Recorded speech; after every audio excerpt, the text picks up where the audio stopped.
कहानी की शुरुआत में हमें ह्यून नाम के सीरियल किलर को दिखाया जाता है, जिसने एक लड़की के शरीर के छोटे छोटे टुकड़े कर उन्हें थैलियों में भरकर नदी किनारे फेंक दिया।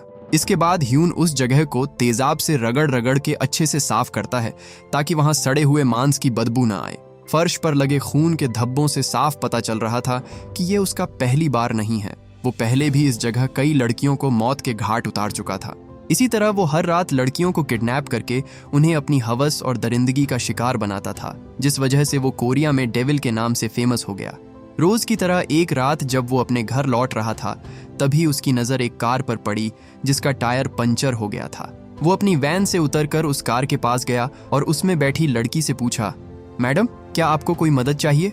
जिस पर वो लड़की बोली, नहीं शुक्रिया, बस कुछ ही मिनटों में मेरा ड्राइवर आने वाला है। ह्यून बोला, ठीक है मैडम, फिर मैं चलता हूँ, आप अपना ख्याल रखना।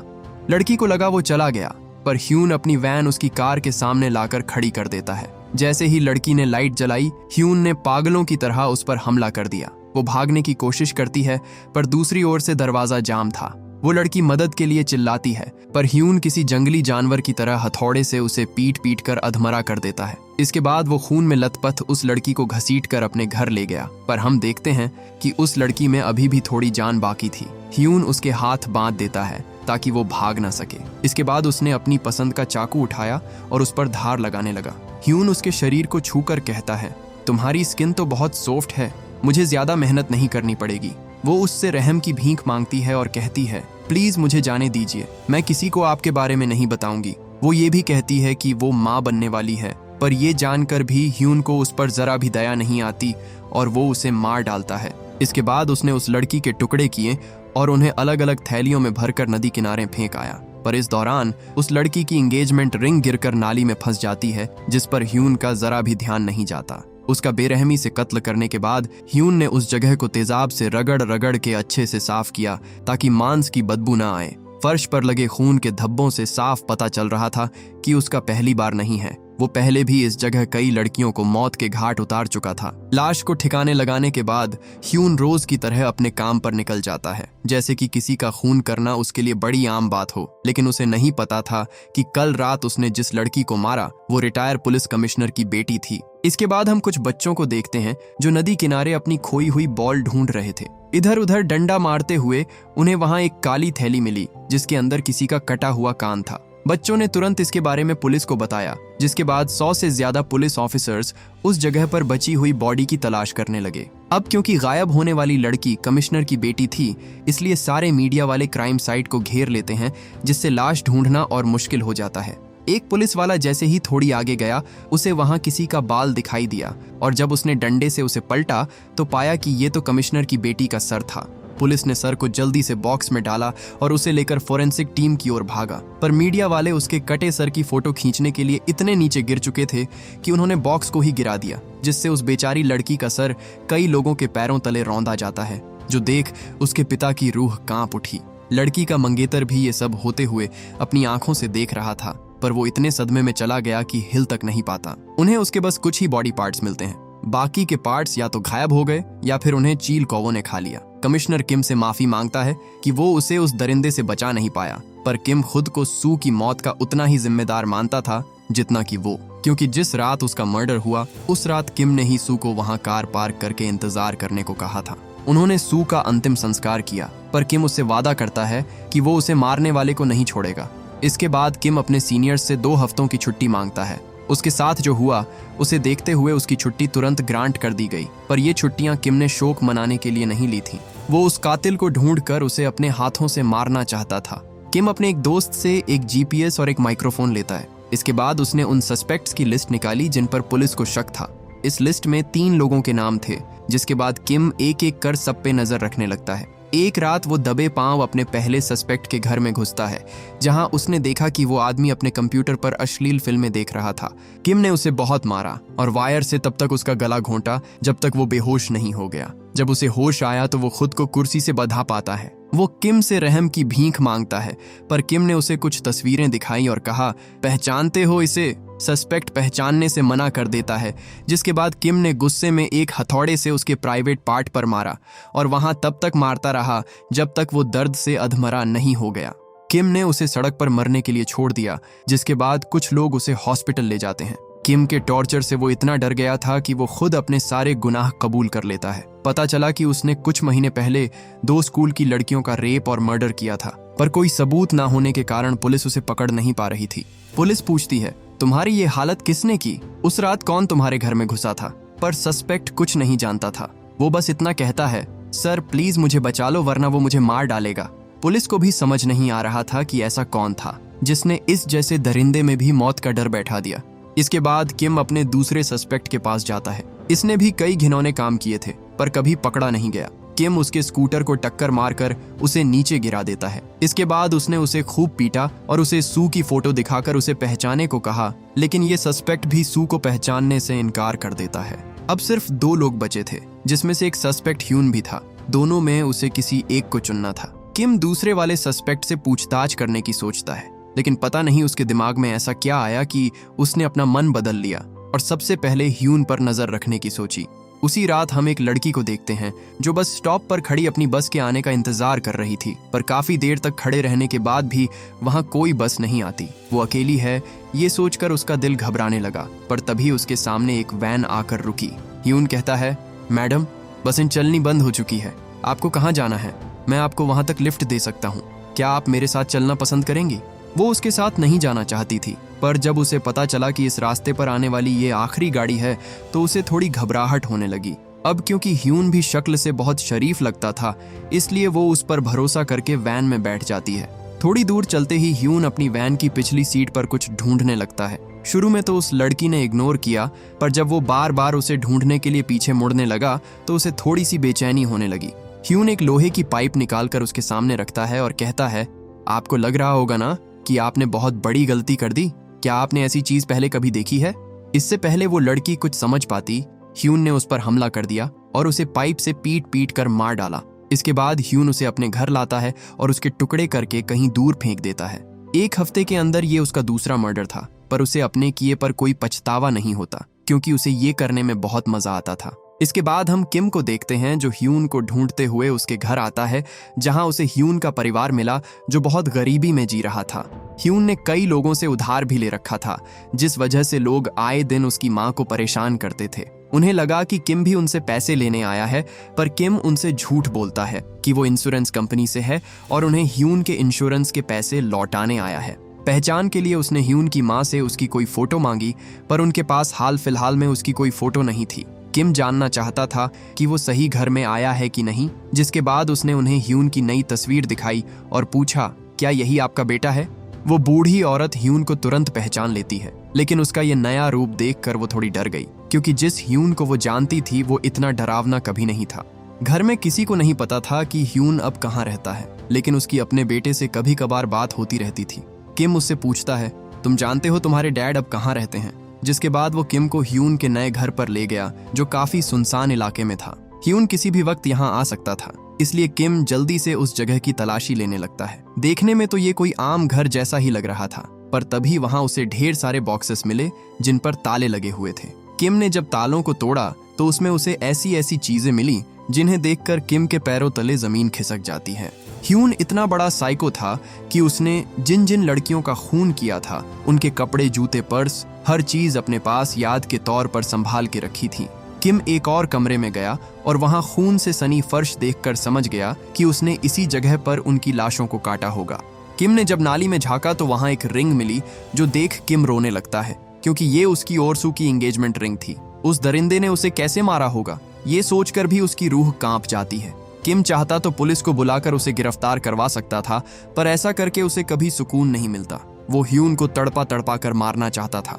अगले दिन हम ह्यून को देखते हैं, जो बच्चों को स्कूल से पिकअप करके उन्हें उनके घर छोड़ने जाता है। उसके जाते ही वहां पुलिस आई, जो टीचर को तुरंत उसे फोन लगाने को कहते हैं, क्योंकि उन बच्चों की जान खतरे में थी। आज नहीं तो कल वो पकड़ा ही जाता, और ये बात ह्यून अच्छे से जानता था। लेकिन जब उसे स्कूल से बार बार फोन आया तो वो समझ गया कि पुलिस उस तक पहुंच चुकी है।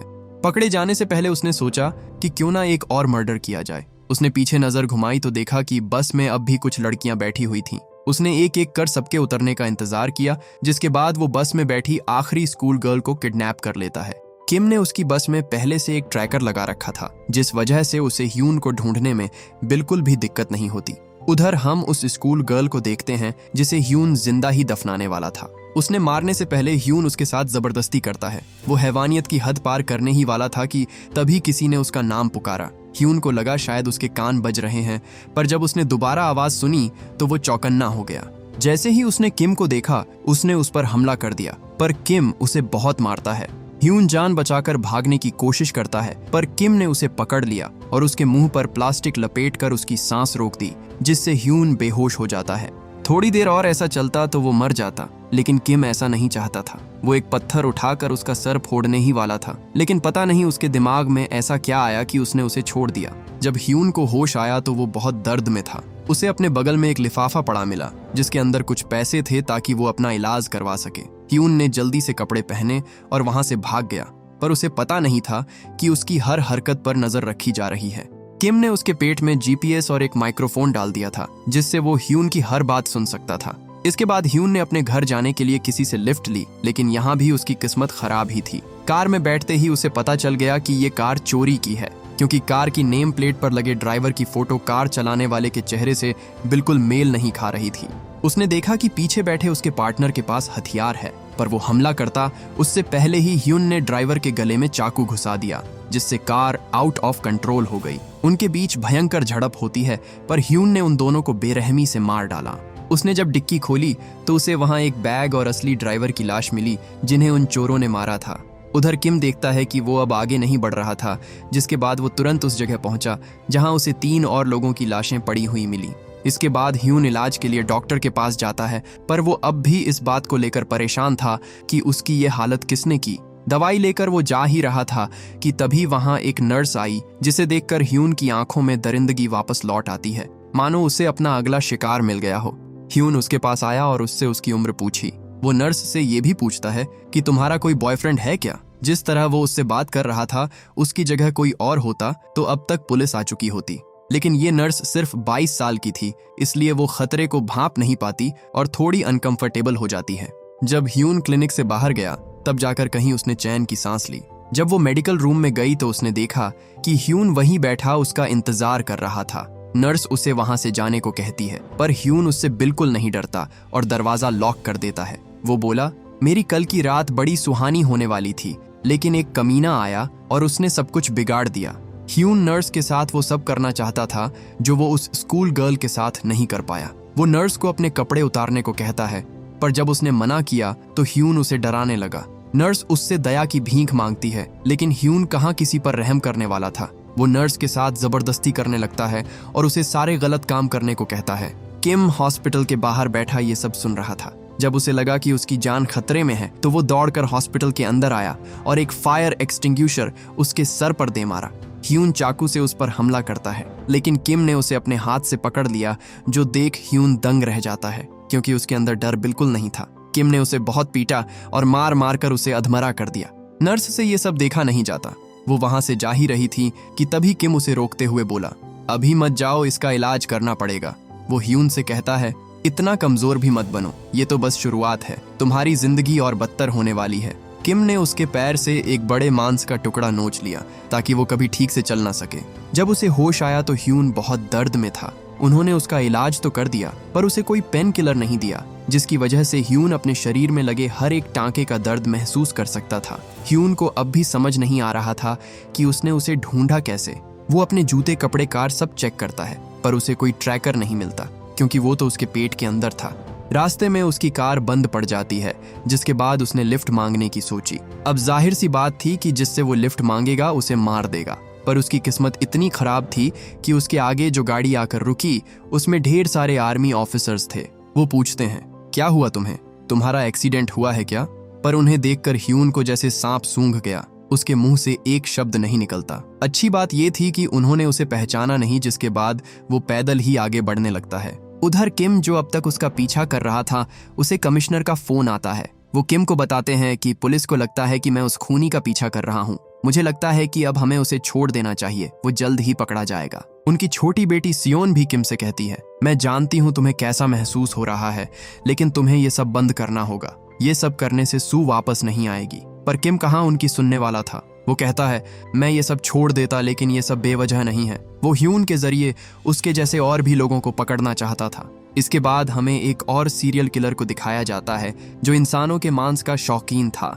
रात में जब ताइजू अपने कुत्तों को इंसान का मीट खिला रहा था, तभी ह्यून उसके घर में घुस गया और उससे मदद मांगी। पता चला कि वो दोनों कभी अच्छे दोस्त हुआ करते थे, लेकिन आज जहां ह्यून से गरीबी से बेहाल दर दर की ठोकरें खा रहा है, वहीं ताइजू उसका बिल्कुल उल्टा एक शानदार और ऐशो आराम भरी जिंदगी जी रहा था। अपने दोस्त को इंसानों का गोश्त खाता देख ह्यून कहता है, तुम अब तक इससे बोर नहीं हुए? जिस पर ताइजू बोला, बिल्कुल नहीं, ये इतना अच्छा है कि एक बार इसे टेस्ट कर लो तो फिर तुम कोई और गोश्त खा ही नहीं सकते। उधर किम ने देखा कि ह्यून काफी देर से एक ही जगह पर रुका हुआ है, जिसके बाद उसने फिर से उसका पीछा किया। ह्यून ने अपने दोस्त को उस आदमी के बारे में बताया जो उसकी जान के पीछे पड़ा है। ताइजू समझ गया कि वो जरूर किसी मरने वाली लड़की का सगा है, या फिर उनकी तरह सरफिरा पागल भी हो सकता है जिसे शिकारियों का शिकार करना पसंद है। ये बिल्कुल हमारे जैसा है, इसे भी लोगों को पकड़ने और मारने में मजा आता है। वो बोला, मुझे तो लगता है कि इस बार तुम्हारी बैंड बजने वाली है, तुम्हें बचकर रहना होगा। उसने ह्यून को आराम करने को कहा, लेकिन ह्यून उठते बैठते सोते जागते बस उसी के बारे में सोच रहा था। उसे ये बहुत रोमांचक लगा। वो उसे पकड़ता है, मारता है और फिर इलाज करवा के छोड़ देता है। ये सब ह्यून के लिए किसी खेल जैसा था। वो सोचने लगा कि ये कौन हो सकता है, लेकिन तभी उसे किम के हाथ की वो अंगूठी याद आई जो उसने अपने बाएं हाथ में पहन रखी थी। वैसी हूबहू रिंग उसने उस लड़की के हाथ में देखी थी जिसे उसने 1 हफ्ते पहले मारा था। वो समझ गया कि वो उस लड़की का मंगेतर है जो उससे बदला लेने निकला है। उधर हम ताइजू को देखते हैं जो अपने अगले शिकार की तैयारी करने चला गया। उसके फ्रीजर में ढेर सारी लाशें पड़ी हुई थीं, पर मांस पुराना होने की वजह से उसने नया मांस काटने का सोचा। नए मांस का मतलब था एक बिल्कुल ही नया इंसान। वो एक जिंदा लड़की को बाहर निकालता है जो पिछले कई दिनों से उसके बेसमेंट में पड़ी हुई थी। कुछ दिन पहले ही उसने उसकी बहन को मारा था और आज उसकी बारी थी। वो लड़की गिड़गिड़ाकर ताइजू से अपनी जिंदगी की भीख मांगती है, पर उसके अंदर इंसानों के लिए फीलिंग थी ही नहीं। वो उसे टेबल पर लिटा देता है और उसके टुकड़े करने ही वाला था कि तभी उसका म्यूजिक प्लेयर अपने आप बंद हो गया। ताइजू को बिना म्यूजिक के ये सब करने में बिल्कुल मजा नहीं आता था, इसलिए उसने फिर से म्यूजिक प्लेयर चालू कर दिया। लेकिन जैसे ही वो पीछे मुड़ा, उसका शिकार गायब हो चुका था। जब वो दोबारा मुड़ता है तो किम को ठीक अपने सामने खड़ा पाता है जो उसे नफरत भरी निगाहों से देख रहा था। ताइजू ने उस पर हमला कर दिया, लेकिन किम गुस्से में उसका हाथ ही तोड़ देता है। दोनों के बीच जबरदस्त लड़ाई होती है, लेकिन किम ने उसके हाथ में चाकू घुसा दिया जिससे वो दर्द में चिल्ला उठता है। ह्यून शोर सुनकर एकदम से चौकन्ना हो गया। वो गन लेकर ऊपर आया और देखा कि किम ने मार मार कर ताइजू की बुरी हालत कर दी थी। उसने तुरंत गोली चलाई, पर किम किसी तरह उससे बचते हुए भाग निकला। ह्यून अपने दोस्त की मदद करता है, लेकिन जब ताइजू ने चाकू निकालने की कोशिश की तो उसका हैंडल टूट गया और वो वहीं फंसा रह गया। उधर किम अपनी जान बचाकर भाग ही रहा था कि तभी ताइजू की गर्लफ्रेंड ने उस पर हमला कर दिया, जिससे किम का एकमात्र हथियार छूटकर नीचे गिर जाता है। वो उसे उठाने के लिए जैसे ही आगे बढ़ा, ताइजू पीछे से उस पर झपट पड़ा। किम ने उसे मारकर नीचे गिरा दिया और उसे इतना पीटा कि उसके सर से खून बहने लगा। ह्यून के कदमों की आवाज सुनते ही किम जल्दी से रास्ते में कांटे बिछा देता है और जैसे ही ह्यून ने उस पर पैर रखा, वो दर्द में चिल्लाते हुए नीचे गिर पड़ा, जिसका फायदा उठाकर किम उस पर हावी हो गया। वो इतने गुस्से में था कि मार मार कर वो ह्यून का सर फोड़ देता है। बदले की आग में अंधा हो चुका किम ये भूल ही गया कि अभी उसे ह्यून को जिंदा रखना है। उसकी यही एक गलती सब कुछ बर्बाद कर सकती थी, इसीलिए वो जल्दी से ह्यून को हॉस्पिटल में एडमिट करवाता है। अगले दिन पुलिस को ताइजू के घर से ढेर सारी लाशें बरामद हुईं, जिनकी हालत देखकर सबकी रूह कांप उठती है। पुलिस ने ताइजू को तो अरेस्ट कर लिया, लेकिन उनका मेन सस्पेक्ट ह्यून अभी भी फरार था। उधर पुलिस चीफ कमिश्नर के पास जाता है और कहता है, आपको उसे रोकना चाहिए। वो शैतान को रोकने के लिए खुद शैतान नहीं बन सकता, पर कमिश्नर पहले ही कोशिश कर चुका था। वो उसे किम के बारे में सब कुछ बता देता है, जिसके बाद पुलिस उसे भी ढूंढने लगी। इसी बीच हम ह्यून को देखते हैं जो अब खतरे से बाहर था। किम का दोस्त कहता है, इस कमीने को पुलिस के हवाले कर देते हैं, पर किम अब बहुत आगे निकल चुका था। उसने सू से वादा किया था कि वो उस कमीने को वही दर्द देगा जो उसने उसे दिया था। उसका दोस्त पूछता है, अच्छा वो कैप्सूल काम तो कर रहा है ना?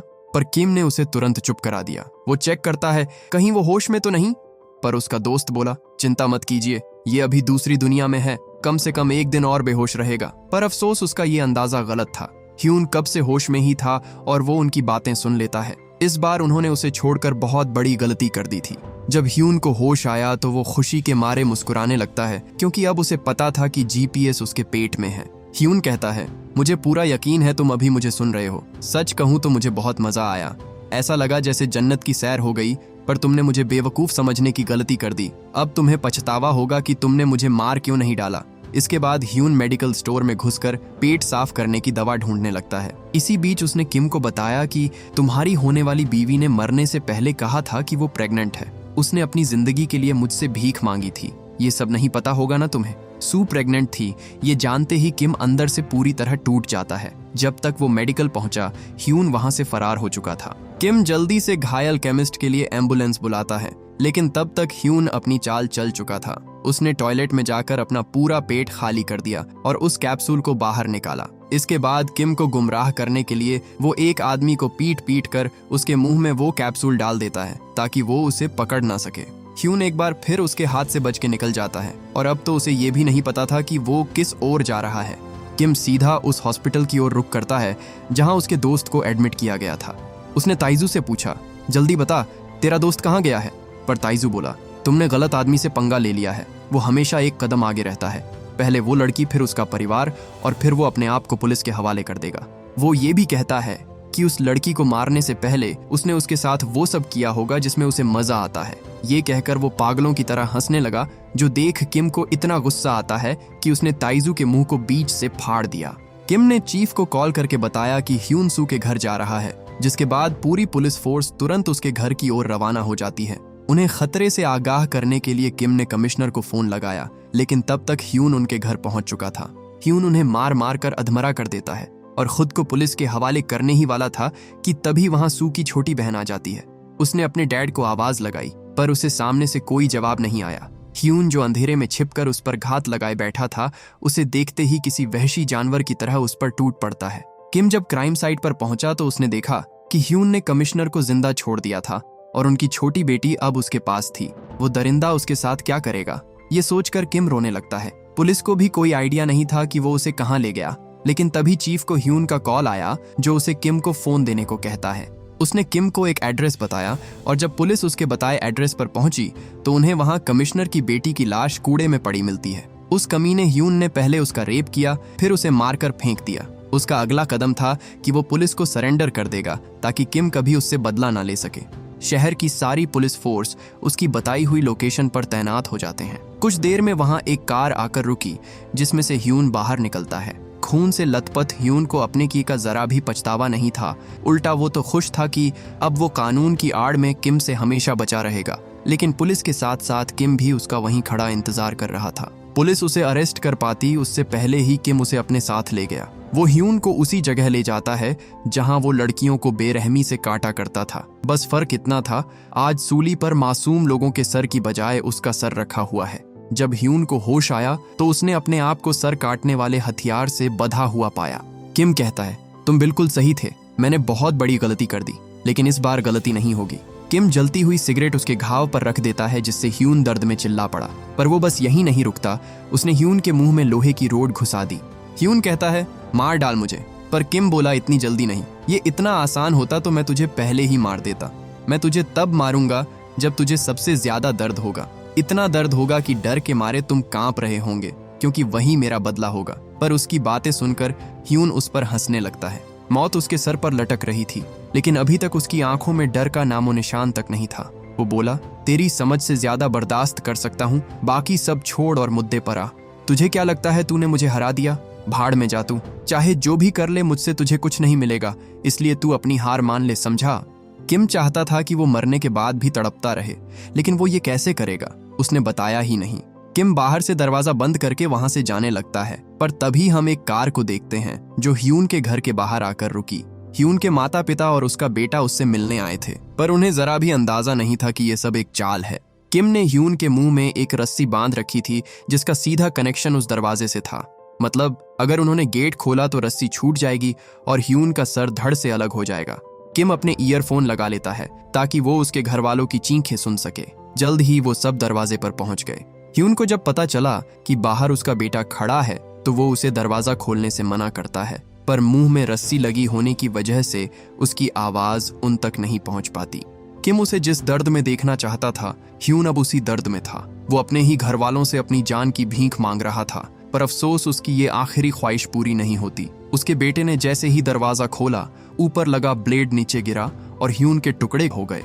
अपने बेटे की ये हालत देख ह्यून के माता पिता रोने लगते हैं और ये सब किम वहां रखे माइक्रोफोन से सुन रहा था। उसे लगा था कि ऐसा करके छाती पर रखा बोझ हल्का हो जाएगा, पर ऐसा नहीं होता। बदले की आग में वो इतना अंधा हो गया था कि उसकी वजह से कई मासूम लोगों ने अपनी जानें गंवाई। अगर वो वक्त रहते ह्यून को पुलिस के हवाले कर देता तो शायद आज वो सब जिंदा होते। ये सब करके किम अपना मानसिक संतुलन पूरी तरह से खो चुका था और लगता नहीं है कि वो कभी इस सदमे से उभर पाएगा। इसी के साथ ये मूवी यहीं खत्म हो जाती है। उम्मीद करता हूँ कि ये कहानी आपको पसंद आई होगी। Thank you for watching.